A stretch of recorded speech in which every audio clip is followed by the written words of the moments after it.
Okay, guys, a special edition of the History Show. Here's my chat with my friend and longtime Associated Press sports writer, 20 years, Larry Lage. And Larry tells some great stories.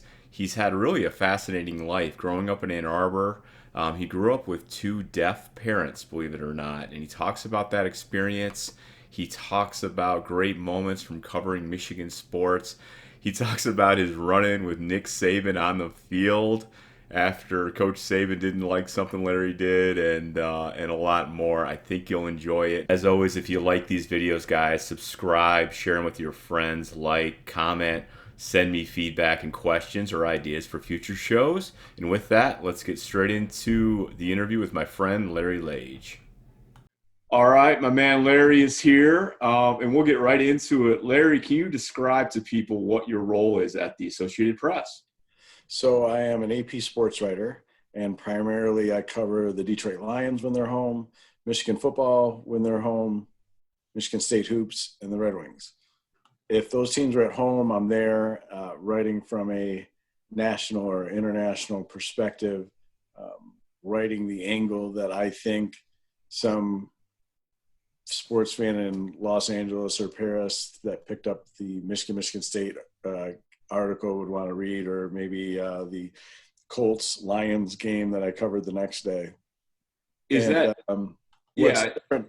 Go ahead. oh, I was just going to say, is that typical for the AP where you're kind of deployed and you cover a region like that?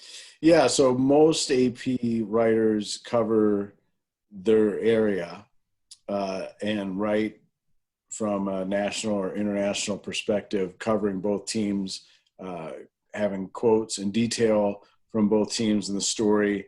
Usually the winning team is the lead story or angle, but sometimes it's the losing team. Like last year, Carolina Panthers go for 2 against the Lions, come up short, hurting their playoff run. That was more of a compelling story than the Lions, won a game. Maybe that was 2 years ago. My memory's a little foggy, but most people in the press box are writing about why Michigan won or lost. I'm writing about how and by whom the game was won and lost. And then here's a little bit about the losers also. So different job than most people that I'm working alongside. Noah Trister is also a full-time AP sports writer, coincidentally based in Ann Arbor. And he primarily covers Michigan hoops, Michigan football, the Tigers, and the Pistons. So I do very little with those teams, pay attention very little to those teams because I have enough to do with the 4 teams I do cover, along with some NHL duties. I'm one of our hockey writers. I've covered 3 Olympics, primarily doing hockey. And in the pandemic, I've written about small businesses on South U and how the pandemic has affected those. Also did some podcasts, not sports related, which was very interesting, and worked as a news manager remotely here from Ann Arbor. So did some pivoting during the pandemic, but now back to sports. And what's different now is, like, when Michigan's on the road at Indiana, I won't be at the game, but Exactly. I will be on Jim Harbaugh's Zooms afterwards, sending quotes to our writer in Indianapolis, Mike Merritt. I'll do the same with the Lions when they're in Minnesota. I won't be covering the game, but I'll be on the Zoom with Matt Patricia and Matt Stafford to send quotes to our writer in Minnesota, Dave Campbell. So our job has definitely gotten different, but thankful to still have it.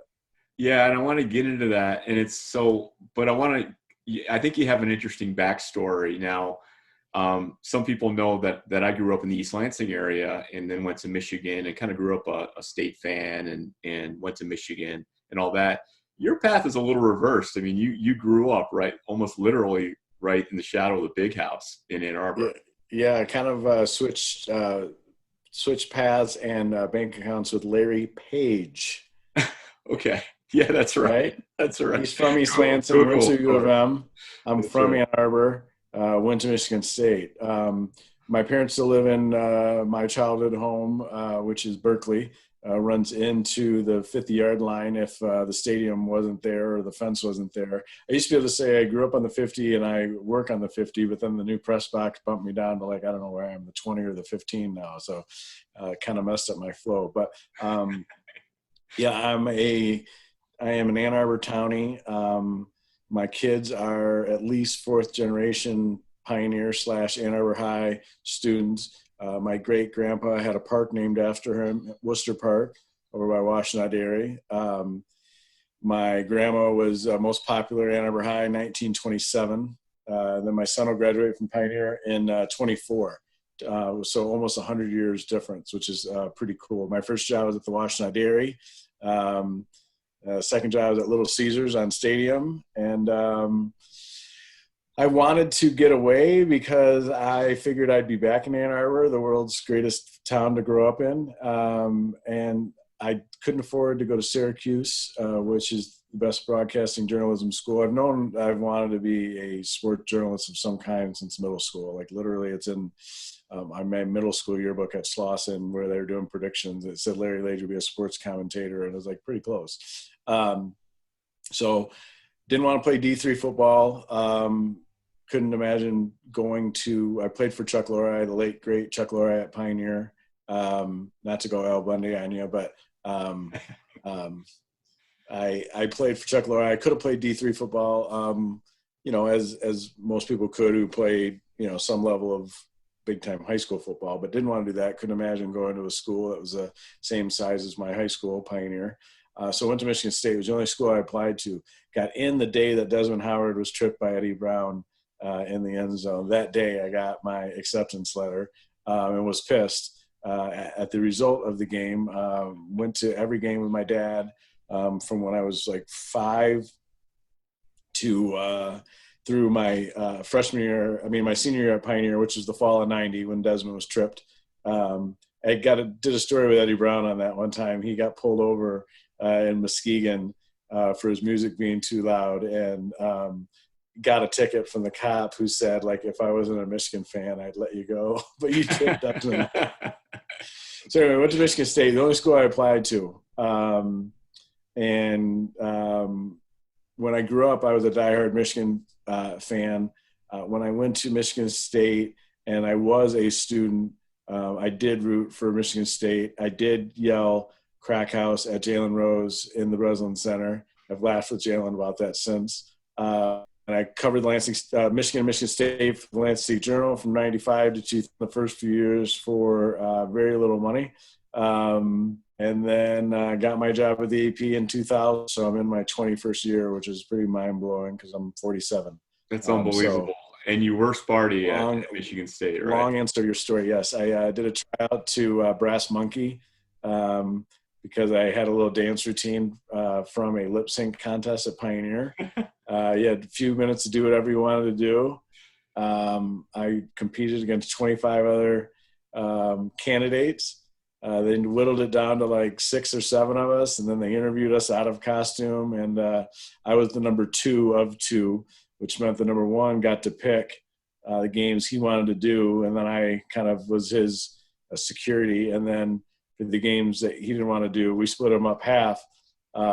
He was my escort. And he was not really a sports fan, so he picked all the big games, which is great because I got to watch the big games out of costume, because when you're in costume, you really can't see the game, and it's not your job to watch the game. And I also was an ice cream truck driver in Lansing, just to get all the fun facts out of the way early in the interview. Nice. Now, I know with some mascots, and I'm not teasing around, is it a secret, or is it supposed to be kind of kept under wraps when you're in school, if you're Sparty or not? Absolutely. So I was an SAE at Michigan State, and only a couple of our brothers knew, and they were my buddies from Ann Arbor. And I had a grade out because I was a student sports journalist. So, like, if anybody asked, where are you going or what are you doing, I'm like, I'm going to work a game. I was.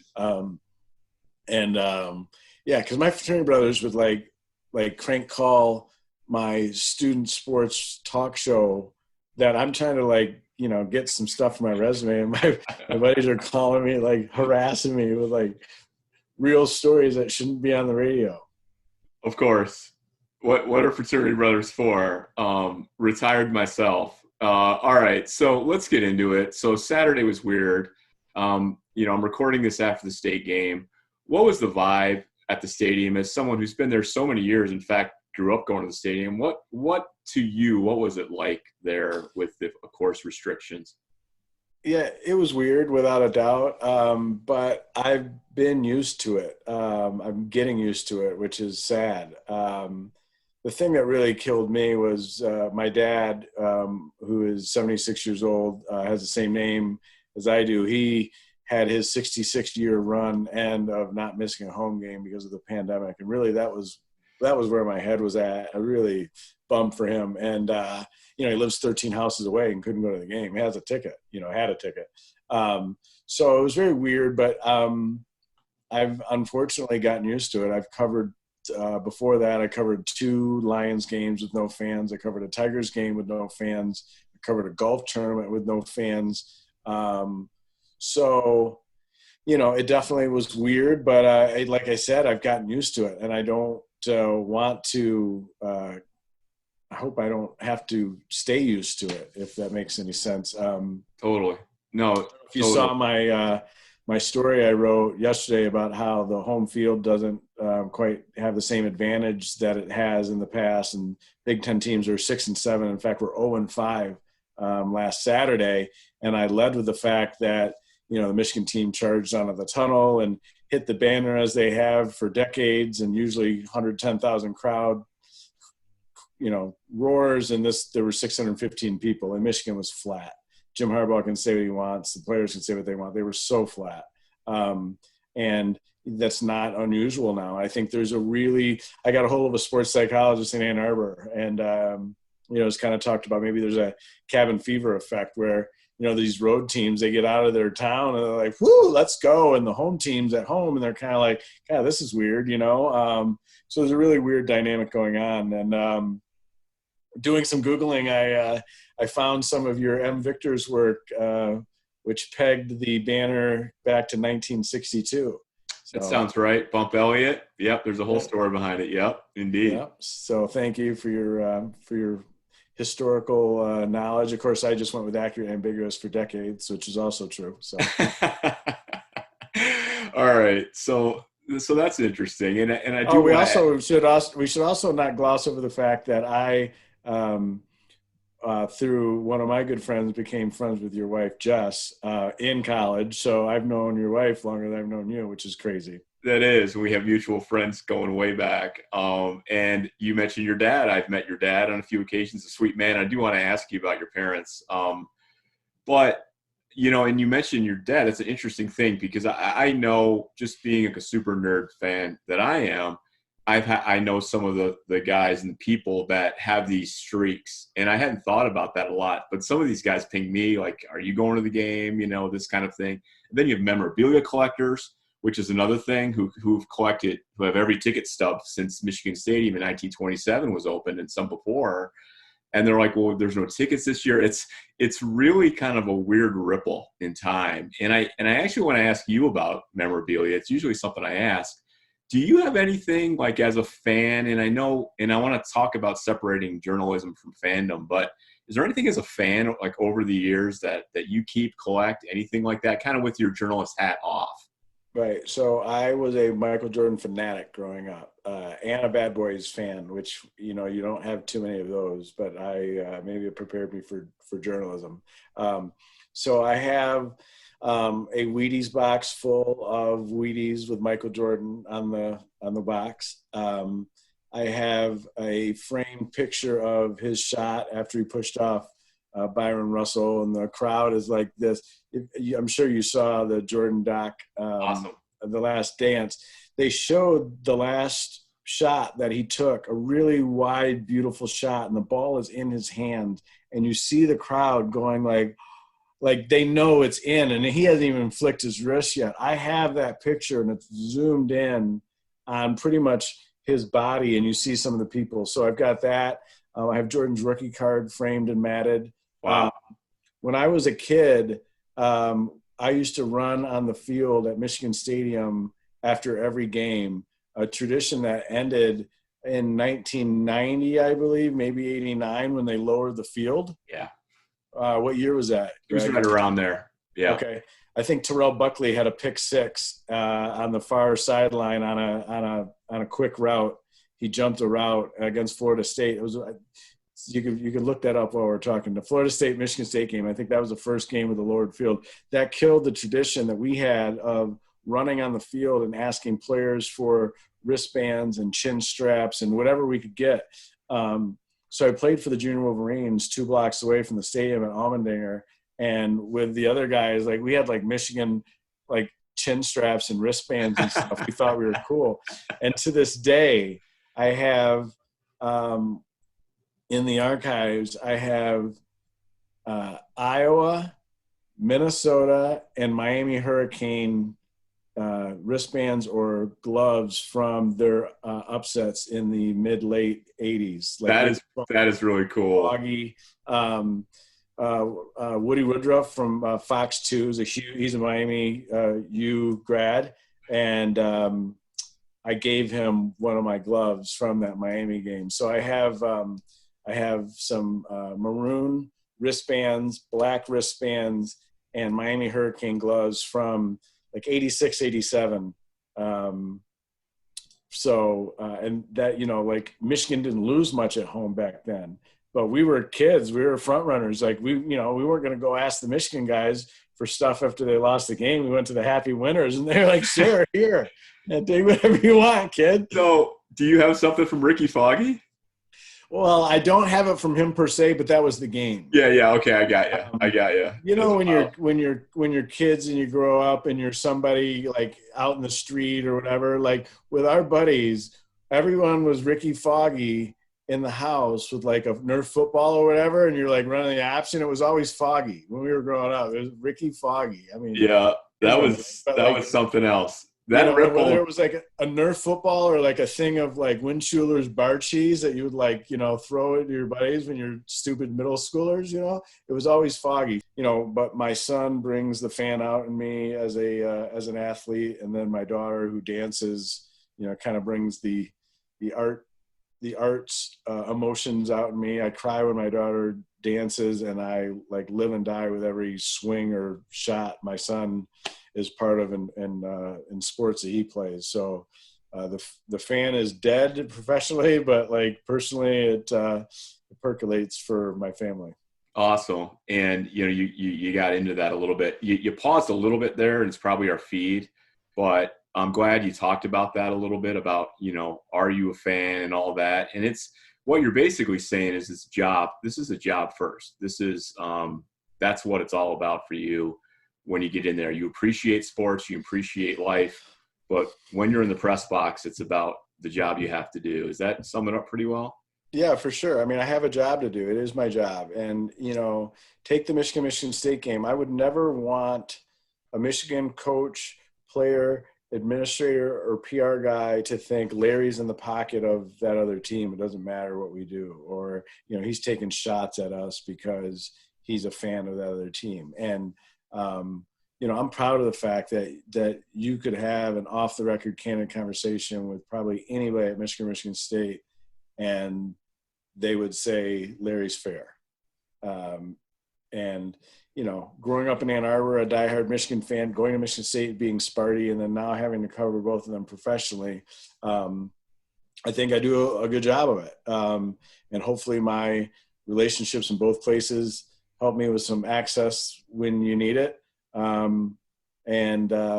Helps me to do my job. I thought Divided We Stand was a great documentary that got into quite a bit of this. I don't know if you saw it, that Fox put together. I got some good run in that, which was kind of fun.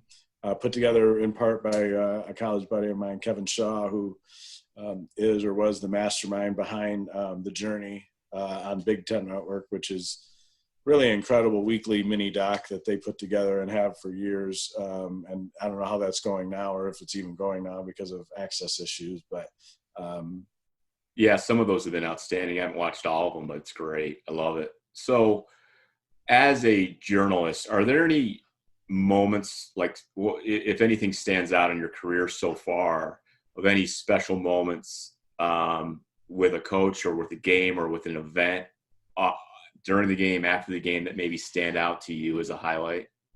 Well, the brawl at the Palace, I was in the eye of that storm. I'm not a savant with dates, but I will never forget November 19th, 2004. It was a Friday night game during the football season.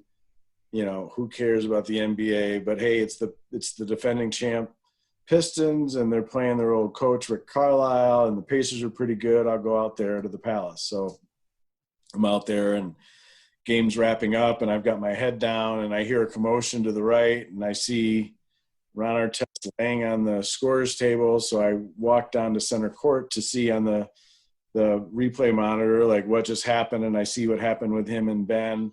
The next thing I know, out of the corner of my eye, I see something flying, and Ron Artest was hit by a cup. He comes charging towards me. I took like 2 steps back, grabbed my laptop, leaped onto the court, and called AP New York and said, "Turn on ESPN, I need help." And I got off the court, and Fox Sports Detroit, the late, great Tim Bryant, who was their PR guy, sent me a note the next day, and he said, "Wait till you see the under the basket cam that showed you leaping over the scorer's table. We haven't seen moves in this town like that since Barry retired." I was out. And I learned that at Breslin, really, because the press row used to be along the sideline. And, you know, when the students rush the court, you know, you better not be there. You know, there's no one saying, "Excuse me." So, you know, I learned, get your laptop and get out. Galarraga's Imperfect Game, I was there for that. I went to the Baseball Hall of Fame with my son and his travel baseball teammates. We had a little tour at Cooperstown, and afterwards I went with the archivist upstairs into Armando Galarraga's drawer with filing cabinet, and my article was in there, which I thought it would probably be. Of course, it didn't have my byline, but I knew it was my article. So that would be up there for sure. Wow. The clock game was was a crazy game. The botched punt, you know, 2 Michigan losses. Sorry for your Michigan fans watching. Those were certainly memorable games to cover. Larry Stevens, in fact, was a neighbor of mine when he was going to school, and no one talks about this, but man, he got held as horribly as anybody has ever been held on a play without a call on the bottom of that screen with the Smoker to Duckett disputed second left on the clock. Canada beating the U.S. for gold in Vancouver was incredible. Covering the Winter Olympics in Italy, where my mom was born, also pretty incredible. Sticking with hockey and my mom, a second, third cousin of mine is Robbie Russo, former Red Wing prospect who had a cup of coffee with the Red Wings, including at the last game at Joe Louis. And I have a picture of him on the Joe Louis Arena ice. You know, 2 descendants of immigrants, one's a sports writer, one's playing in the NHL. You know, what are the chances of that? And in that same building, I was with Scotty Bowman the last time he took his skates off as a coach after he skated around with the cup and then announced his retirement. I was in the little side room with him and still have a pretty good relationship with him. Love talking with him as well. I know you had a run-in with Saban. Can you tell us about that? So Nick Saban and I had a couple run-ins. One very memorable one happened when Michigan State played at Northwestern. I believe it was the same year that he had more than 200 yards against Michigan after saying it was going to be like taking candy from a baby. Is that Plexico? Plex. Okay. Plex talked a lot of trash. And so Saban tried to quiet him. And so we were asked up in the press box at Northwestern by the PR staff, like, who do you want to talk to? And that can only be seniors. And we were like, what? You know, like, he's like, yeah, new policy. So at that point in my career, in my mid-20s, late 20s, I was a little little piss and vinegar. I was like, let me see how many non-seniors I can get in my story. You know, you're going to tell me I can't do something, I'm going to do the opposite. I think that's where my son got it. But so Ryan Van Dyke and some other non-seniors, you know, agreed to talk to me. And the next time that we had practice access, Saban called me over into the middle of the field. Larry, come here. And I said, yeah. He goes, I read your story, saw that there were some guys quoted that weren't seniors. Didn't you hear about the new policy? And I said, yeah. But, you know, he goes, it was just kind of thrown on us, Coach. And he goes, well, Larry, I don't work for you. And I said, Coach, with all due respect, I don't work for you. And he cussed me out, screaming at me as I was walking out the field, telling me never to come back again. And of course, I did come back. You know, I've gotten him on the phone over the years at times and helped me a couple times. I won't get into it, but, you know, I think if coaches trust you or think that you're fair and you work hard, eventually it works out. But, you know, and it's been kind of fun to see the success he's had and to know that the run-ins and respect that I think he has for me. So it's kind of cool. You mentioned your parents, and if you're all right mentioning it, they're both deaf, right? I'm my nephews. Wow. And I'm curious. I mean, you're Larry, but have you sensed maybe that you see things different or interpret things differently because of your background growing up with deaf parents? Yeah, I'll send you a 1,500 word answer. I'll also answer it here on your podcast, but or video cast, whatever you call this. So, as you know, I was a Knight-Wallace fellow at the University of Michigan, a mid-career sabbatical program for journalists all over the world, and part of the application is a 1,500 word autobiography, and I wrote about how having deaf parents shaped my life. So, absolutely. It made me learn how to communicate with adults as a kid, which has helped me be able to communicate with people, you know, for a living. It helped me read people and situations because when you lose a sense like your hearing, your other sense heighten. And even though I don't have hearing loss, I have heightened sense of awareness. I use my eyes to some degree like deaf people do because I was taught to. And I think I can read people and situations really well. And I think without a doubt that is from my heritage as a child of deaf adults. I'm a CODA, C-O-D-A. So I think, yes, I think it's a great question. And I think the answer is absolutely. It has helped me.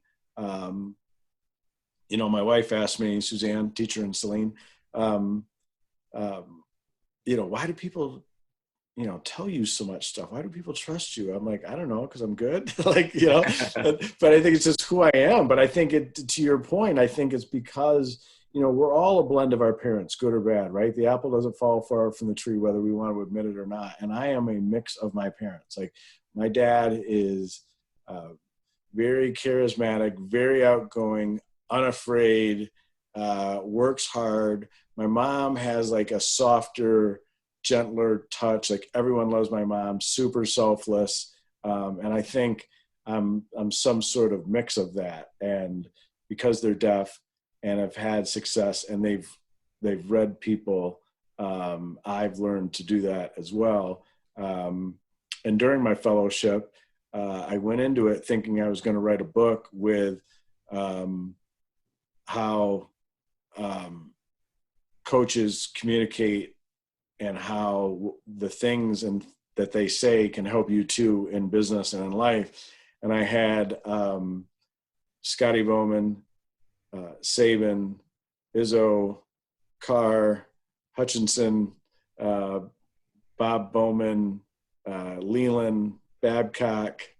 Off the top of my head, they were all willing to help me with this book, but that got pushed to the back burner because the director of the program, Charles Eisendrath, said to the Knight-Wallace program, like, you need to do this deaf access thing. Like, you're onto something, you're uniquely positioned to do something.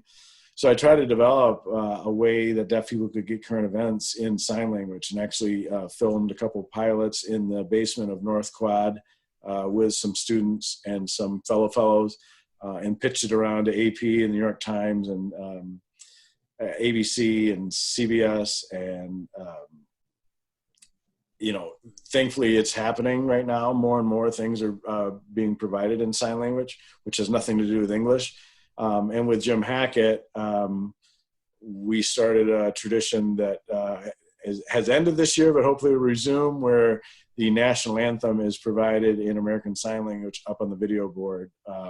Something that started when Jim Hackett was an AD, and I went to go meet with him as a fellow, thinking he'll have his guard down since I can't write anything off of this talk. And we talked about my project, and that's what came out of it. Michigan State's done it a little bit with my help, as well as the NHL and a little bit of NBA. So it's kind of a side mission in life to continue that pursuit. So yeah, That's thanks awesome. for asking about it. That's awesome, man. That is sweet. Yeah, and I remember that day they deployed the sign language of the national anthem at Michigan State, and that was really cool. Really cool. All right, so as a professional, right, over my kind of involvement with Michigan sports and being I often sit upstairs. Seems like there's more and more citizen journalists, bloggers, podcasters kind of up in that space. And I'll be honest, I have sensed, and to me, understandably, a little bit of disdain or,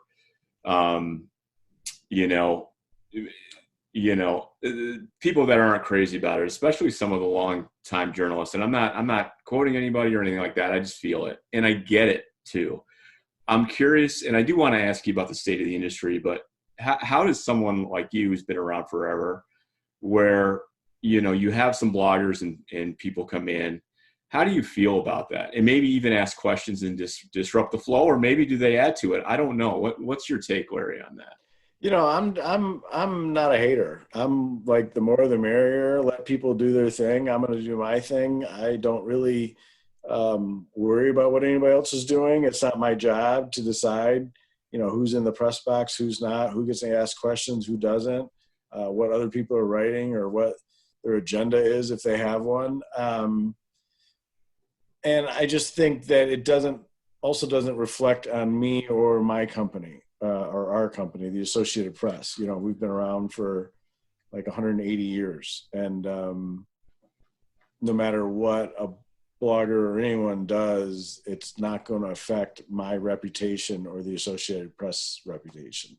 So I'm kind of a live and let live kind of guy. As long as other people's living or life doesn't infringe on mine or someone else's, like, I'm not going to have a problem with it. Yeah, and I'll say I don't know that bloggers are affecting this, but there is the revenue model of newspapers, which was the lifeblood, of a lot of journalists when I grew up. And I'll tell you, we've seen this stream of ESPN people and other media outlets lose their jobs. And I just noticed Teddy Greenstein, the longtime Chicago Tribune sports writer, that really surprised me that he's going into, it's sports related, but getting out of journalism altogether. Gambling. What's that? Yeah, gambling. Gambling website. Yeah, which is, there's a clear revenue model behind that, right? And I guess, are you okay with how this is rolling? Maybe outside of the AP, but are you okay where it's rolling? And do you think we're heading to a certain point, or is this just, let's just see how it goes? I'm curious your take. Yeah, no, I think it's an interesting time. I think consumers are more interested in content and analysis and getting it delivered through their phone or their TV or their tablet more than ever. So I think there's a huge demand for it. And the supply is coming from so many places, some reputable, some not. And I don't know where it's going. I'm thankful that the Associated Press, which is a not-for-profit co-op, is funded by not just newspapers, because newspapers are really struggling, but we've diversified where we've always been involved with radio, newspaper, web, and TV, and now we have other revenue streams where you can say, I don't know if it's Alexa, but something like, hey, Alexa, tell me what happened in the Michigan State game, and they'll read my story. So, like, I think we're going to be okay, but we're certainly not cocky. But, you know, I don't know what, you know, newspapers are going to look like in 5, 10, 15 years or what not. I hope there is a way to figure out a way to have good journalism and have people employed. And I'm glad it's not my job to figure it out, because it hasn't been figured out. But I think because the demand is there, I think there's a way. I'm not smart enough to figure out what way that is. Like, I'm rooting for the Athletic. I the Athletic is not an AP subscriber. They don't pay for our service. Clearly they're, trying to provide a different sort of content. And they appear to be successful in terms of subscribers. I mean, the subscriber rate seems to be really low, but with investors and whatnot, they seem to be making it work. And I hope it does work, because, there's a lot of people who try to do good work in this field. And clearly there are a lot of consumers. There's a lot of sports fans, thank God, right? Because it helps me have a job, and a lot of my friends have a job. So I think the demand is there, and the supply is there. It's just all over the place. So I don't think I answered your question well, but I tried. No, it's a tough one. And I mean, frankly, there are personal relationships with people through all these jobs. You kind of have to, being on the road or being at all these games, and with everybody right now, especially with COVID. I mean, a lot of jobs are affected, but this has been going on in journalism for a while. So it's certainly something on my mind. But I thought that was great. And I guess to wrap up, Larry, what do you think anything's gotten better through COVID as far as journalism? Has anything improved? Have you changed the way maybe you approach some of these things, and how the AP delivers content through this? Well, I mean, I think the one good thing is that I am still doing my job, hopefully relatively well, without leaving my house much, which can be a good thing, because I am cooking more than I ever have before, because I actually enjoy it. I'm not, sitting around the Lions press room through practice waiting to go to the locker room, where maybe there's 2 or 3 guys that make themselves available after an hour of standing around the locker room and running, walking laps, hoping, some more guys come out to talk to us. So we're more efficient with our time, because all of the interviews are like this. But it's more challenging to do a really good job or a difference-making job. But that doesn't mean it's not possible. I just think you have to be more creative and not just rely on the quotes that you get off of Zoom that by and large, aren't that dynamic. And Tuesday night I got to go to Detroit on the election night to write about how Ford Field and the Pistons practice facility were being used as places where ballots were being double checked. And this was playing out around the country where arenas and stadiums were being used for voting. So, for me, I think that's a important story to tell, and I'm glad I got to tell it, because it's not boring to me. That's kind of neat that, for the first time, stadiums are being used. And as Congresswoman Rashida Tlaib said, they should be. Taxpayers have helped pay for these buildings, so Seriously. There should be a place where people can vote, or the election process can be made safer or be smoother. And so, I'm just curious, and I think the day that I'm not curious is the day I should, find something else to do. So, I wrote the Big Ten story about the home field disadvantage question mark, and I could have just done that off of Zooms, but I reached out to Dr. Jeff Kutcher, who I met actually at the University of Michigan. I'm like, hey, sports psychologist? He's like, yeah, there's one in town. And he connected me with him, and I had a conversation and quoted him, so I'm always going to try to do the best job I can, even though I'm not trying to go anywhere. Like if my name's on a story, like that was my best effort or close to it that day. So, I don't know where things are going, but, I'm glad to be where I am. My kids are both online students here because we're in Ann Arbor schools, and I don't know when that's going to change anytime soon. But, as I told my daughter, like as much as this is all driving us a little crazy, I hope that we look back on it and look at it in a glass half full way that, hey, we had more family dinners around and did a little more cooking and, just spend some more time together. Because, next thing you know, for both of us, our kids are going to be off to college and we'll be kind of looking around like what happened. No doubt. I think that's an awesome way to wrap it up. Larry, I'm sure I'll bump into you soon enough, but thanks for doing this, man. Yeah, no problem. And speaking of us and Michigan and fun times, did you see the first ever custom made pretzel from Benny's that I delivered to Angelique Shengelis? Did you put it on Twitter? Yeah, I put it everywhere. What was in the shape of? I think I missed it. So, it was just a regular pretzel, but it was like 6 pretzels in one. Okay, I gotta check it out. Yeah, she loves our pretzels, the pretzels from Benny's, the pride of Saline, Michigan. And so I talked to Steve Babiak, the owner, and I said, hey, for Angelique Shengelis in the Detroit News, she's a huge fan. Like, can you make a really big pretzel? He's like, well, how big? I don't know, like 4 or 5, 6 of them in one, like in one of your donut boxes. He's like, sure, we could try it. He had never done it before, and so could be a future item there. I love it. So they also did a little run jug for Ira. I know that, which a cookie, which I tweeted out. Well, so a little overtime here. Are there any? So you tend to go there on Saturday mornings before games, right? Is that so? And that tradition actually, this is actually a good story. We thought we were going to wrap things up. So growing up in the shadow of the big house, I used to have pretzels and donuts from Quality Bakery in downtown Ann Arbor in what is now Paleo.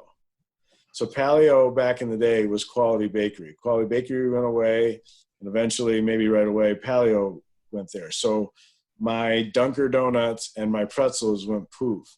Fast forward many years later, I hear about Benny's Bakery in Saline having good pretzels. So I go in there, I bite the pretzel, I'm like, man, this tastes just like a Quality Bakery pretzel. Like, can I speak to the owner or manager? I mean, it was freaking me out. And so Steve comes up and I go, man, this tastes just like a Quality Bakery pretzel I used to grow up eating in Ann Arbor. He goes, that's because it is. Same recipe, same baking method, everything. It's the same pretzel.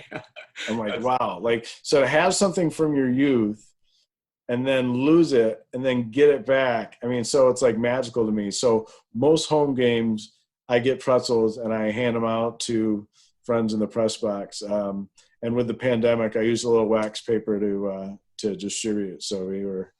Dude, that is awesome. And I'll tell you, Ira Weintraub from TKA, most of you guys know, of course, friend of mine. He gets a thing of cookies and he passes them out to some people too. And from Benny's. That's awesome. I love it. Larry, thanks, man. Appreciate it. All right, buddy.